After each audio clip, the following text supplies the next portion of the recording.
I'll realize if I stay on my side, I'm in trouble, okay? I'll dive and I'll walk, and I'll get here fast, really fast, because I just dive to my side and then my stomach. Because with me and without me, it's hard. You can't really hold me on my back or hold me on my side, and I'm moving. I'm one step ahead of my opponent. And the fact that they're on top, I can actually make them off balance. That's my one advantage I have from the bottom. Even if they're mounted on me, I can off balance them. I cannot fall down. I mean, really, I can't fall down if I'm on my back, right? Let's think of something constructively, okay? I can't fall down, he can't. So the fact I'm moving and changing, he's off balance, I can have an advantage in this way. So this is something you have to practice a lot, because if your arms get caught outside, you're in trouble. But you can't stay there. What's the option? You got to start there and change and attack. And I realize that that's one reason I've been successful is that I started from bad situations a lot. What's the switch?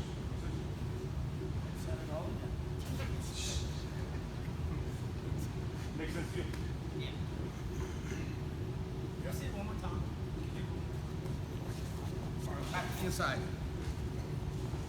And I'll reach here, or even here sometimes. Even that, I'll get right here. This is primarily so no one can go for a kimura on me. Okay, I'll have both. And I've even got guys to where I can take them, sweep them like that. Then it goes in the air. They're off balance, so I'll just dive. Seems a little reckless, but I'm not staying there, I'm not waiting there. Especially if you're not small. Jocko's not the smallest guy you can imagine. It gets kind of torturous when he's putting his chest and it falls right on you. You've got to move sooner than later. That's how I do it. I just dive. My arms are in, I can reach, but my elbows out. That's what you see at a high level. Especially when I fight pride, don't throw knees at your head. You got to move right away. It's more important than pride than UFC.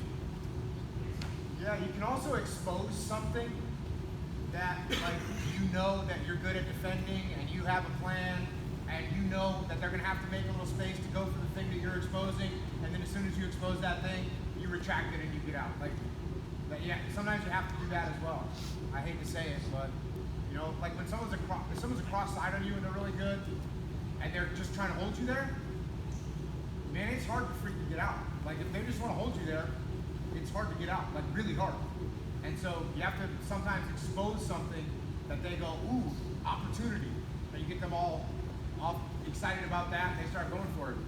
And you're actually a little bit ahead of them. Right? Because normally when someone's doing offense to you, they're doing something, you're behind them, like, oh my gosh, what's happening? But if you're giving them that thing, you're mentally like, hey, I'm exposing it, and I know that, and so you're actually swapping those positions. You're getting a little bit mentally ahead of where they are. You can't make it too obvious, because then they know it's a setup, and you can't do it so small that they don't go for it either. So you got to find that happy ground. Like Dean does like if you think you're going to get Dean in a triangle, you're not. It's a setup so you can pass your guard. He's just doing it so you try and pass guard. You're like, oh, and he did this to me like last week. I'm like, oh dude, he finally forgot about the triangle. This time it's gonna work. And as soon as you do it, boom, it's past your guard. So it's like one of those moves, you offer an opportunity and then they take it, but you're ahead of them because you already knew what you were gonna do. You know exactly what Jocko said, but a specific example. 2013, I had silver in Abu Dhabi. I was 37, I wasn't that young from silver, but I still did okay. I was upset about the silver. So was I. Yeah.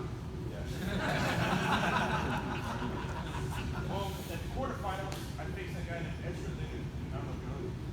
The guy, he beat some high-level guys, world-level guys before.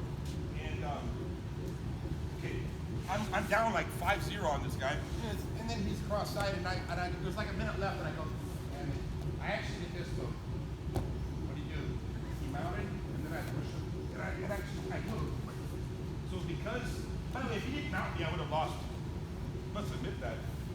I'm not saying I don't have confidence. I'm saying if he didn't go for that move, he could have just stalled.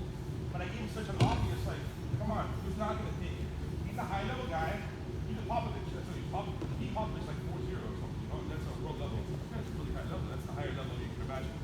So we're talking to someone who had a good day, a bad day, he beat a world level guy. He's beating me. And I'm 5-0 down. He's younger. And I pulled an overhand trick, just pulled my legs straight, daring him out. He mounted, and because I knew where he was going, I had a trap ready for him. In this case, it was leg lock. Okay? So as Jocko was saying, yes, you can give an obvious target, but don't try to make it too obvious.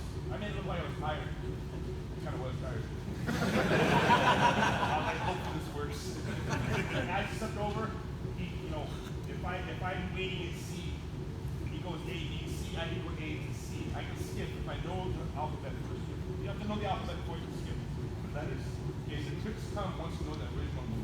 That worked for me against a very high level. But if you beat Humfish, you got a high level, of course. He's up on me 5-0. And I was very frustrated. And then I won. So there we go. Exactly what Jocko said. Give them a target, let them attack it, and then you have a secret plan waiting for you. It's like an ambush. Right? Yeah, it is like an ambush.